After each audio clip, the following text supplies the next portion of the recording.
तो आइए दोस्तों इस वीडियो पे हम लोग सॉल्व करते हैं यहाँ पर एक पोएट्री का काफी ज्यादा इंपॉर्टेंट क्वेश्चन जो कि बोर्ड एग्जाम में आपके 6 नंबर के लिए पूछा जाता है। तो यहाँ पर मैं आपको बताऊंगा कि आपका जो पोएट्री है इससे आपको क्वेश्चन को किस प्रकार से सॉल्व करना है। आपका एक स्टैंजा आता है और इसमें आपको जो है इनके नीचे जो है क्वेश्चन दिए रहते हैं, जैसे कि आपका यह एक हो गया आपका पैराग्राफ और इससे नीचे क्वेश्चन दिए रहते हैं। तो आपको इसको कैसे सॉल्व करना है और साथ ही आपको यहाँ पर जो है मतलब जो सेंट्रल आइडिया होते हैं उनका भी कैसे लिखना होता है वह भी आपको बताऊंगा और कौन कौन से आपके इंपॉर्टेंट सेंट्रल आइडिया है। तो आपको मतलब यहाँ पर पोएट्री से जितने भी क्वेश्चन है आपको यहाँ पर अच्छे तरीके से मैं बताने वाला हूं, तो आप लोग बिल्कुल अंत तक देखिएगा। यहाँ पर हमारे सामने देखिए एक प्रकार से क्या दिया गया है, एक स्टैंजा है, ठीक है, यानी एक पैराग्राफ है।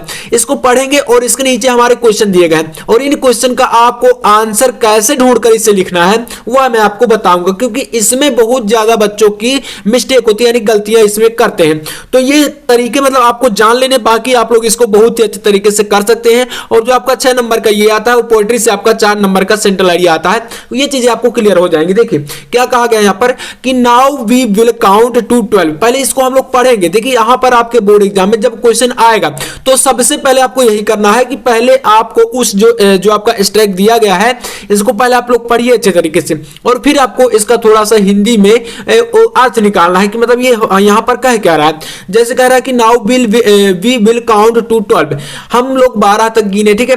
इसका भी यहाँ पर बता रहे हैं कि 12 तक गिनना है, ठीक है। And we will all keep still, और सभी को क्या रहना, स्थिर रहना, शांत रहना है, ठीक है।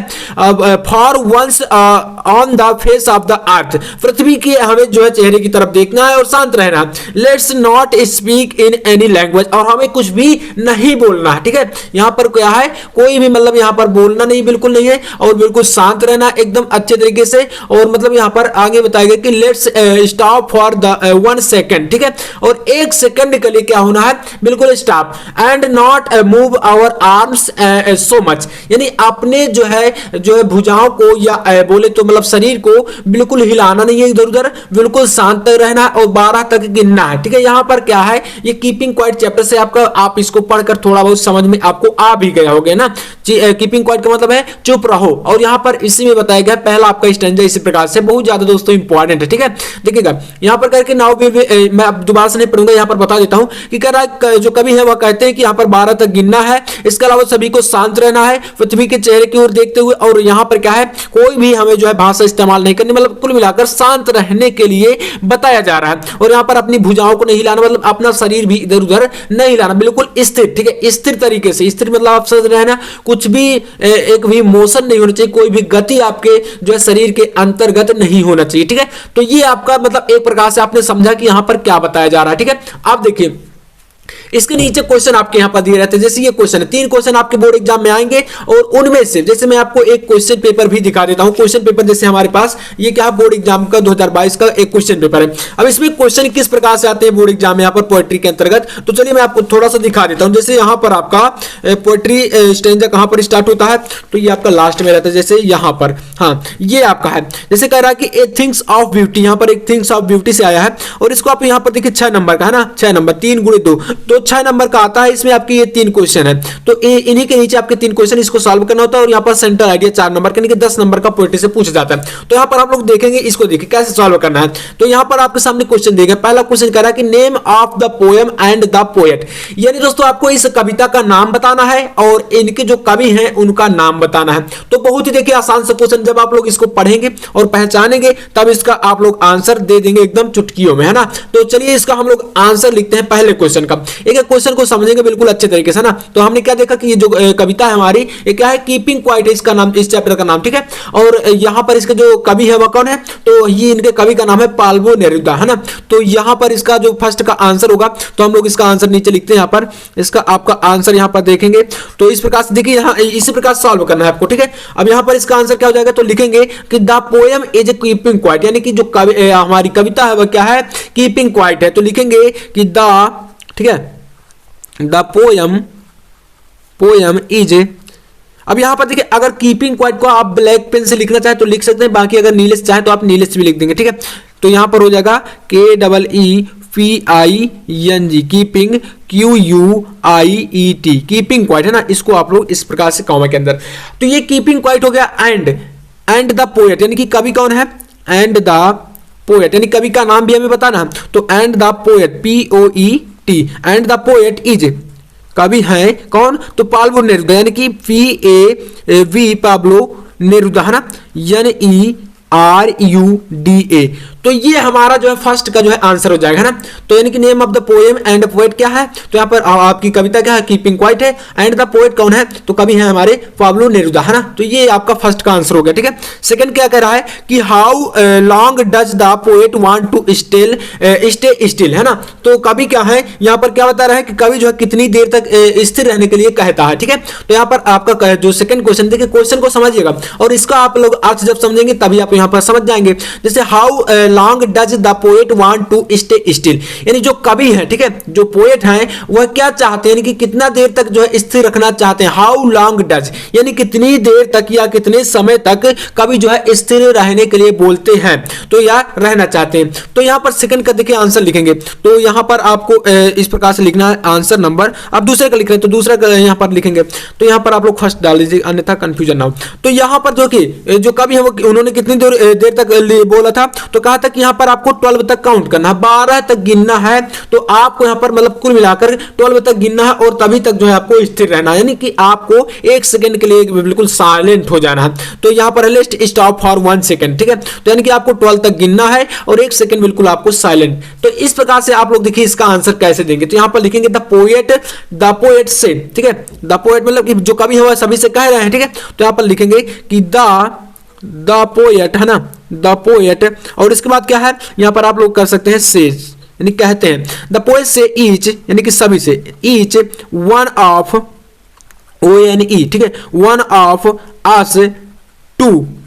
अब क्या करें कि आप 12 तक काउंट करें, है ना। पहले देखिए यहाँ पर बताया गया है now we will count to 12। तो यहाँ पर लिखेंगे कि the poet say each one of us to, और इसके बाद यहाँ पर लिखेंगे काउंट अप टू 12, है ना, COUNT, ठीक है, काउंट अप टू, ठीक है, अप टू, और इसके बाद क्या है 12, यानी कि 12 तक, तो TWELVE 12 एंड रिमेन, ठीक है, रिमेन स्टिल, यानी कि स्थिर मतलब यहाँ स्टिल मतलब साइलेंट या स्थिर रहना, ठीक है। स्टिल STILL स्टिल फॉर, और इसके बाद क्या है यहाँ पर स्टिल फॉर 1 सेकेंड, यानी 1 सेकेंड के लिए, तो स्टिल फॉर 1 सेकेंड, है ना, SECOND,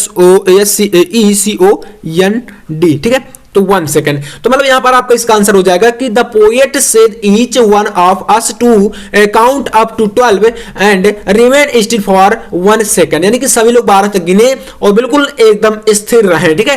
तो ये इसका हमारा आंसर हो गया। अब देखिए तीसरा क्वेश्चन क्या करा, इसी प्रकार से देखिए आपको वहां पर मतलब यहां पर पहले इसको समझना है और फिर क्वेश्चन को समझना है, क्वेश्चन आपका क्या पूछ रहा है, और बस इसी से आपको इस प्रकार से मतलब अपनी लैंग्वेज में कन्वर्ट करके लिख देना है, ठीक है। यहां पर यही चीजें होती है कि मतलब यहां पर उतारना नहीं होता, ध्यान दीजिएगा। आप सोचे कि यार मैं इसी से उतार दूंगा जिस प्रकार से पैसेज में हो जाता है, ऐसा नहीं करते थे। यहां पर आपको पहले समझना पड़ेगा और अपनी लैंग्वेज में कन्वर्ट करके लिखना पड़ेगा। इसके बाद तीसरा क्वेश्चन देखिए क्या कह रहा है कि what does the poet mean by not move our arm so much, है ना। जो यहां पर क्वेश्चन आपका पूछ रहा है कि जो कवि है, कवि का क्या आशय है not move our arm so much, यानी कि कवि जो है इसमें क्या बता रहे हैं, कवि का आशय क्या है, इससे क्या तात्पर्य है। क्वेश्चन यही पूछ रहा है कि जो कवि है उनका क्या आशय है, किससे, जो ये आपकी लाइन है, यानी कि not move our arm so much, यानी कि आपको इधर उधर मूव नहीं करना या भुजाओं को नहीं हिलाना, कुछ नहीं करना, इससे जो है कवि क्या आशय रखते हैं या क्या तात्पर्य है उनका इससे ये लाइन बोलने का, है ना। तो चलिए हम लोग देखिए, मैं आपको बिल्कुल यार एकदम डीप तरीके से बताता हूं, इसमें ये नहीं कि हम लोग जो है इधर उधर की बातें कर लें या कुछ ऐसा करके मतलब यहां वहां भटका दें। देखिए जो चीजें हैं बिल्कुल एकदम करेक्ट तरीके से होनी चाहिए ना, मेरा ही मानना रहता। तो यहां पर देखिए इसका आंसर आप लिखेंगे नंबर 3, है ना, आंसर नंबर 3, क्योंकि तीसरे का हम लोग लिख रहे हैं, ठीक है। तो यहां पर देखिए तीसरे का आंसर है, तो कवि का आशय क्या था, जो आपका यहां पर एक लाइन आई थी कौन सी, तो यहां पर हाँ not move our arm so much, तो ये लाइन का जो है क्या आशय है या कवि का इससे क्या तात्पर्य है। तो देखिए यहां पर लिखेंगे द पोएट वांट, ठीक है, the poet want to not to move our arm so much, यानी कवि चाहते थे कि आप लोग जो है इधर उधर हिले ना, बिल्कुल स्थिर रहें। तो यहां पर लिख दीजिए आप लोग पहले, ठीक है, यहां पर लिखेंगे द पोएट, ठीक है, यानी कवि जो है चाहते हैं, तो द पोएट, क्योंकि उनका कहना ही था, तो जाहिर सी बात है कि चाहेंगे, यानी कि जैसे कोई व्यक्ति आपसे कुछ कह रहा है तो वो चाहता होगा कि हाँ आप लोग इस काम को करें। तो यही है कि द पोएट, है ना, द पोएट वांट, ठीक है, wants us not to move, ठीक है, नॉट टू मूव आवर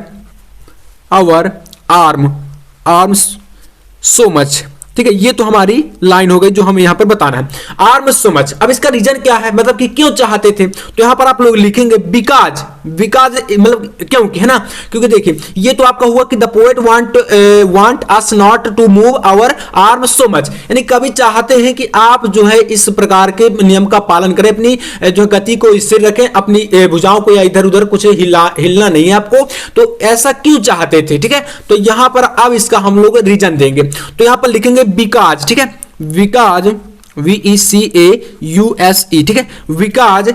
अब इसके बाद यहां पर बिकॉज मतलब क्योंकि फिजिकल एक्टिविटी, तो यहां पर लिखेंगे फिजिकल, ठीक है, PHYSICAL physical activity, ACTIVITY physical activity leads leads to stopping, ठीक है, स्टॉपिंग STOPPING स्टॉपिंग आवर, ठीक है, स्टॉपिंग आवर। अब यहां पर देखिए आपको यह बताना है कुल मिलाकर कि अगर आप लोग फिजिकल एक्टिविटी यानी कि शारीरिक जो गतिविधियां हैं उनको रोक देंगे, है ना, जब आप लोग शारीरिक जो गतिविधियां हैं इनको स्थिर कर देंगे, लीड्स टू स्टॉपिंग आवर, ठीक है, इंस्ट्रोस्पेक्शन नॉट मूविंग आवर आर्म्स, मतलब आप लोग जब अपनी भुजाओं को नहीं हिलाएंगे और बिल्कुल साइलेंट हो जाएंगे, ठीक है। अब आप लोग इसके आगे अपनी जो है लैंग्वेज में लिख सकते हैं, आपको मतलब यहां पर यही चीज बता देना, जो भी आपके यहां पर माइंड में आ रहा है, आपको जो समझ में आ रहा है आप उसको थोड़ा सा यहां पर लिखेंगे। मैंने आपको बता दिया कि कवि का कहना यही था कि अगर आप अपनी भुजाओं को या अपने जो है आपको स्थिर रखेंगे तो हमें क्या होता है, अपने आप को समझने में थोड़ा सा जो है हेल्प मिलती है, यानी कि इससे हमें कुछ जो है समझ मिलती है कि हम लोग या मतलब क्या है, ठीक है, क्या चीज है। क्योंकि देखिए दिन भर व्यक्ति जो है तरह तरह के कामों को करता है, कई सारी चीजें जो है वह करता रहता है, लेकिन अपने आप को समझने का सिर्फ यही है कि आप किसी एकांत जगह पर जाइए और बिल्कुल साइलेंट हो जाइए और अच्छे तरीके से थोड़ा सा बिल्कुल माइंड को एकदम जो है आपको जो है साइलेंट रखना है, ठीक है। तो ये मतलब एक कवि का कहना था ये चीजों के बारे में, तो यही है कि आप लोग इनको जो है, अब देखिए इसके आगे आप लोग समझ रहे होंगे कि आपने नहीं बताया भैया, तो देखिए आप इतना लिख दीजिए और इसके आगे आपको जो थोड़ी बहुत समझ में आ रहा है, ठीक है, उतना आप लोग यहां पर बता सकते हैं, बिल्कुल आपको अच्छे नंबर मिलेंगे, ठीक है। तो ये चीजें आपको समझना है और बाकी अपने से ही लिखना है, क्योंकि देखिए कोई भी चीजें होती हैं अगर आप जब तक समझेंगे नहीं तो आपको नहीं आएगा। आप सोचे कि हम इसे रट ले या ऐसा कुछ कर ले, तो ऐसा बिल्कुल संभव नहीं है, ठीक है। तो ये चीजें आपको करना है। इसके अलावा दोस्तों आपको सेंट्रल आइडिया लिखने का तरीका देखिए मैं आपको नेक्स्ट वीडियो में बताऊंगा, और सेंट्रल आइडिया आपको कौन कौन से तैयार करने, तो आपको सिर्फ 3 सेंट्रल आइडिया तैयार करने, जो कि मैं आपको नेक्स्ट वीडियो में जल्दी ही लाने वाला हूं। और आपने देखा कि आप हमारी वीडियो बिल्कुल एकदम रेगुलर तरीके से और बिल्कुल अच्छे तरीके से आपको हर एक चीजें मैं आपको देने वाला हूं। तो चलिए दोस्तों यार, उम्मीद करूंगा कि आपको वीडियो पसंद आया होगा, और ये एक काफी ज्यादा अच्छा टॉपिक है, और इस पर मैं आपको एक और वीडियो देने वाला हूं जिस पर मैं आपको 5 स्टैंजा बताऊंगा, यानी 5 ऐसे स्टेप बताऊंगा जो कि आपको तैयार कर लेने हैं, और 5 में से एक आपका आने वाला है। तो चलिए मैं आपसे मिलूंगा नेक्स्ट वीडियो में, तब तक के लिए जय हिंद, वंदे मातरम।